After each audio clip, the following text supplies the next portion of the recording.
Okay, today's excitement. Every once in a while, I find a recipe and I look at it and I think, wow, this is so good. It looks so good. And the question, of course, is it? I found a donut recipe and it seems ideal. It only has a few ingredients. It's sweet potato and banana and yeast and cocoa. There you go. And basically you bake it instead of frying it. So you've got great fiber, you've got nutrients, you've got vitamins, you're baking it, you're not frying it, and then you cover it with chocolate. So, it sounds amazing, but one never knows. So let's find out, shall we? I've got the basics. I have already pre-baked the sweet potato, and I prefer these Ecuadorian, like little mini bananas. They just have a much milder, sweeter flavor to them. So it's supposed to be one good-sized banana and a sweet potato. I figured 4 of these should pretty much work it out. So that's what we're going to go with right now. So I'm just going to open this bad boy up because it's already been baked, so it will just pretty much plop out like that. There we go. And our bananas should certainly be easy enough to deal with. Just break them all up.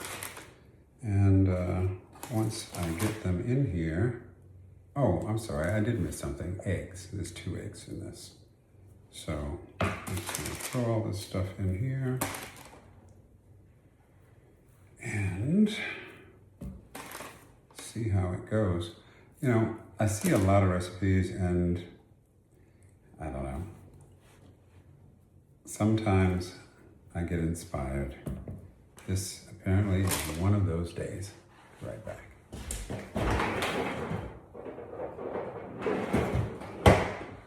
Gonna add a couple of eggs. Oops, some banana peel in there. There we go. Couple of eggs. Now I believe it calls for 1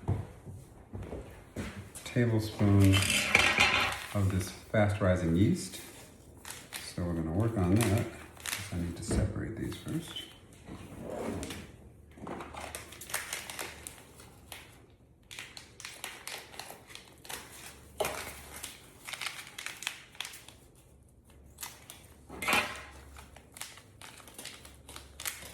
There we go. A teaspoon of this.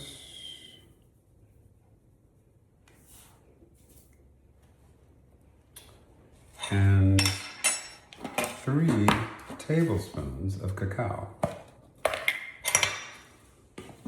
Or should I say cocoa powder? 1, 2, and 3. Just a little bit more. I always like a little extra. And that is pretty much it. So I'm going to use a potato masher because it's just easier on my hands.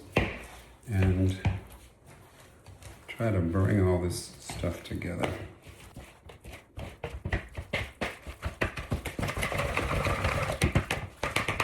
Composing this.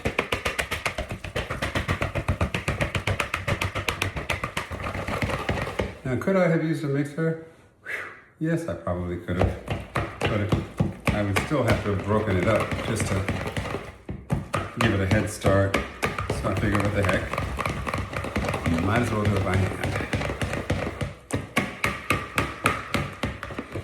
Now, truthfully, I don't know if it's supposed to be chunky or super smooth or what.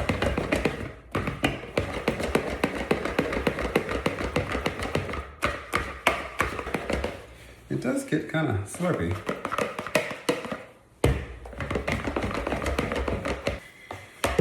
Okay, so that's that.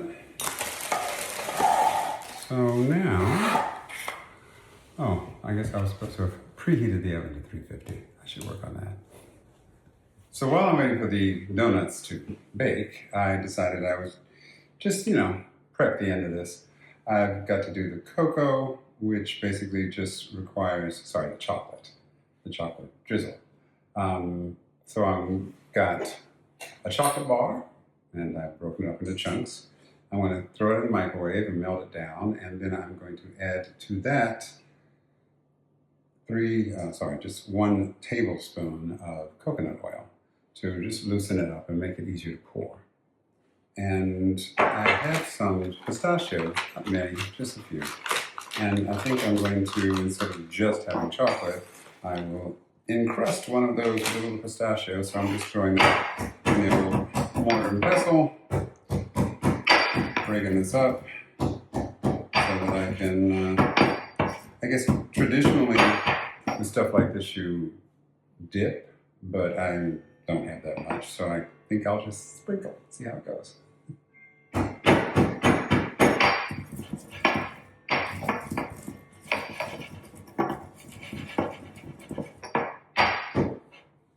And I believe we now have pistachio dust.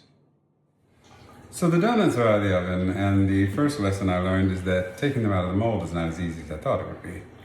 But we're getting there. So basically I've had to let them cool a little bit so that they could get a little bit more solid. And then I just kind of flipped them over and I'm tapping them out. And you know, they look like donuts. Who knew?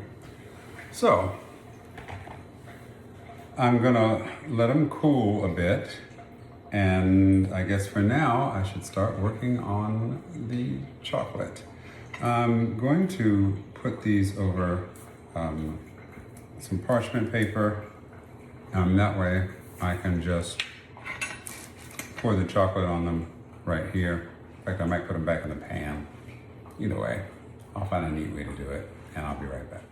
This is actually going better than I thought. It said to microwave the chocolate to melt it, and I thought it was going to make a mess, but it's actually turned out really well. Not bad at all. So I just have to add some coconut oil to it to loosen it up and make it more pourable. Give me a second. Let's add a knife to that and see how that goes. There we go. That way I'll get it all. I like the potential of this recipe because you could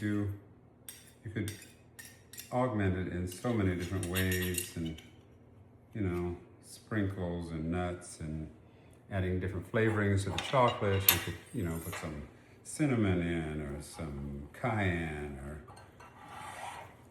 any number of flavorings that would make it a little bit more bespoke and possibly more fun. So, yep, that did it. Loosened it right up.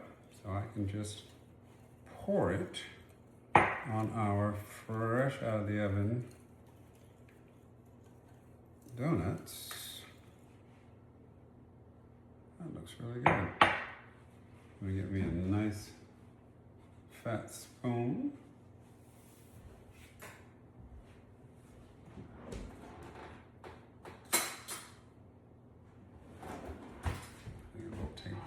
Tablespoon should do it. And we can get to pouring. See how this goes.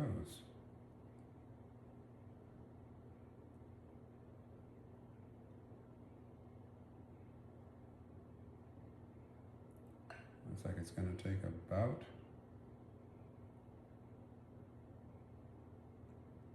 a little less than a tablespoon per donut.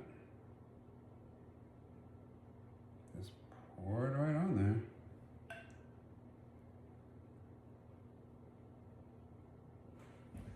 Projects like this always remind me of my childhood, because this is the kind of thing that, I don't know, seems like it would be great to do with kids, whether it's a holiday or just a family bonding moment.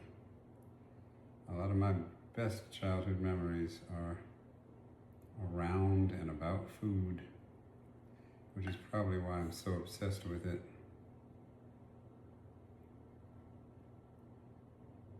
Something that's fun to do, leaves you with great memories, and something that you can genuinely enjoy eating. It's like it's a double treat. A little bit more here and there.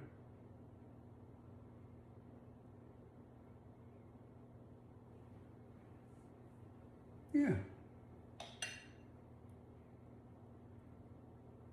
I think this worked out pretty darn well. Who knew?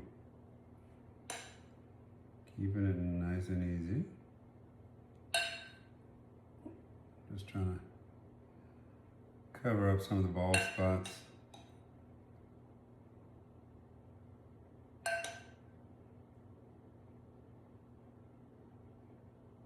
There we go.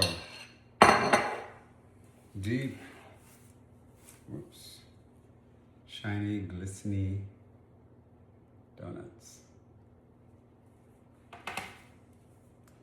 So as I said before, I crushed up some pistachios. So I will take some of these and give a sprinkle on a few of these at the ends.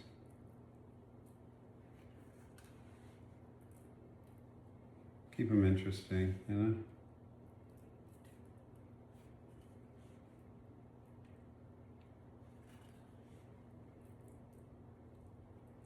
I imagine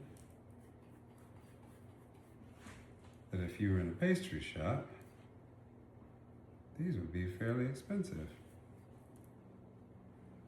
But the price of a couple of bananas and a sweet potato, can't beat it. Okay. Really nothing else to do but taste it, which I'm going to do in a minute, but I want to let them cool off a little bit. I think for some reason, I think they'd be better just a little cooler, firmer, more settled. And we'll be back. Okay, time for the magic moment to taste these and see if they're really all they're cracked up to be. Now, keep in mind, there's no sugar in it. It's just banana and sweet potato. And yes, there's chocolate on it, but I used a really, really dark chocolate, so it's more bitter than sweet. So I guess what we're really determining is, you know, texture and overall taste. I have already cheated and had a bite out of this one, but I will tell you that it might change when it gets cooler, but it's surprisingly light and moist. I don't know that it's a donut texture, because they tend to be more doughy, bready, and this is moist. I don't know any other word that really fits in this case, but it's tasty. So, but then again, the better judge is probably somebody that doesn't like sweet potatoes, like my husband. So, come on over. No, not this one. Grab one. Let us know. Come on over, baby.